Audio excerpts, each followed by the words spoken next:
Now invite प्रीति शर्मा मेनन जी, आपकी मुंबई में महाराष्ट्र में आवाज़ हैं और इन्होंने बहुत मदद की है फंक्शन अरेंज करने में, तो इसलिए ज़रूरी था कि इनकी आवाज़ को बुलंद किया जाए, सुना जाए क्या कहते हैं,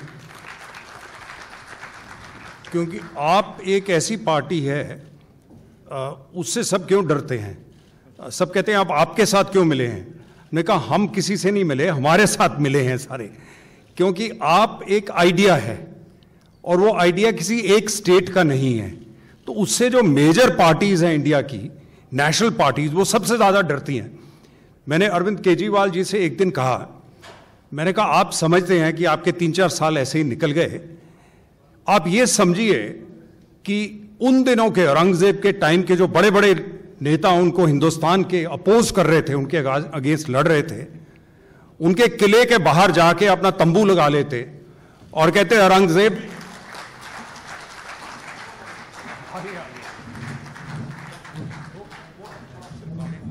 पर बैठकर आपने 4 साल निकाल दिए और आपको खत्म नहीं कर पाए जिस किले में आज हिंदुस्तान का राजा है, जो हिंदुस्तान में राज करता है, उन्होंने पूरी जोर लगा लिया।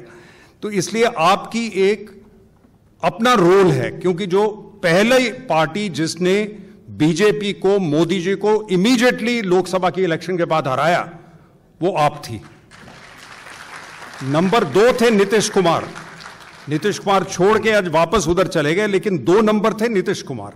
लेकिन जब आपने हराया उस टाइम लगता था कि इनको तो कोई 10 साल हरा नहीं सकेगा, और वो सरकार भूली नहीं।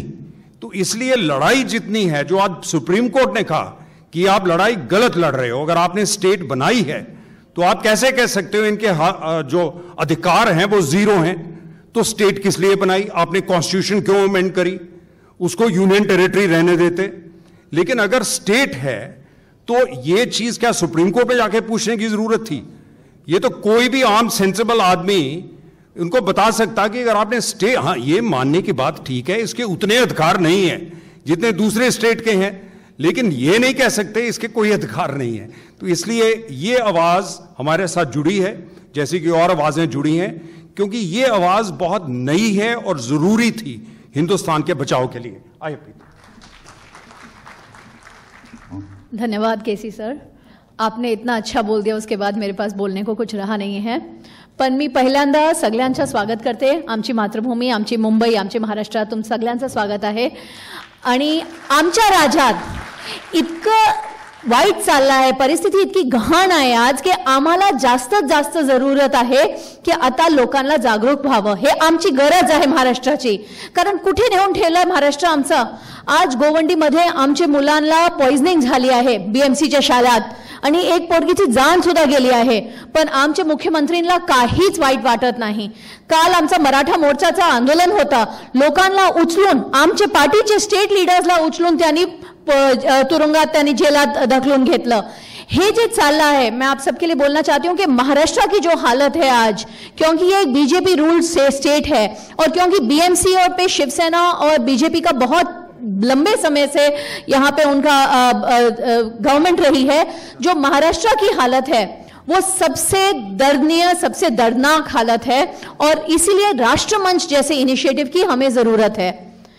सबसे बड़ा सवाल ये होता है, हमेशा ये सवाल होता है कि पॉलिटिकल पार्टीज सारी हैं, ये पॉलिटिकल पार्टीज एक साथ आ रही हैं, ये पॉलिटिकल आइडियोलॉजीज अलग अलग हैं, ये पॉलिटिकल मूवमेंट जरूरी है और इसमें हर आम इंसान का होना जरूरी है।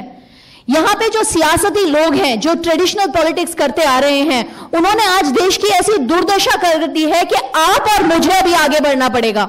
बहुत जरूरी है कि आप सब जागरूक हो। जो यहां पे चल रहा है, जो हमें मार्गदर्शन मिल रहा है, इसको हमें आगे लेके जाना होगा।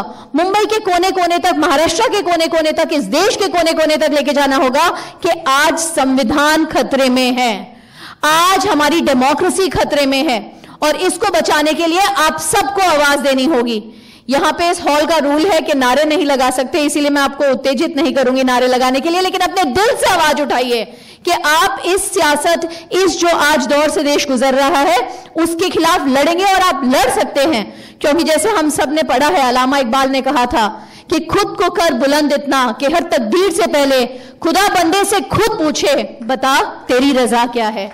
तो खुदा की रजा और अपनी रजा मिला के राष्ट्रमंच को मेरी पूरी बेस्ट विशेस हैं और मेरी पूरी सपोर्ट है। धन्यवाद। जय हिंद, जय महाराष्ट्र।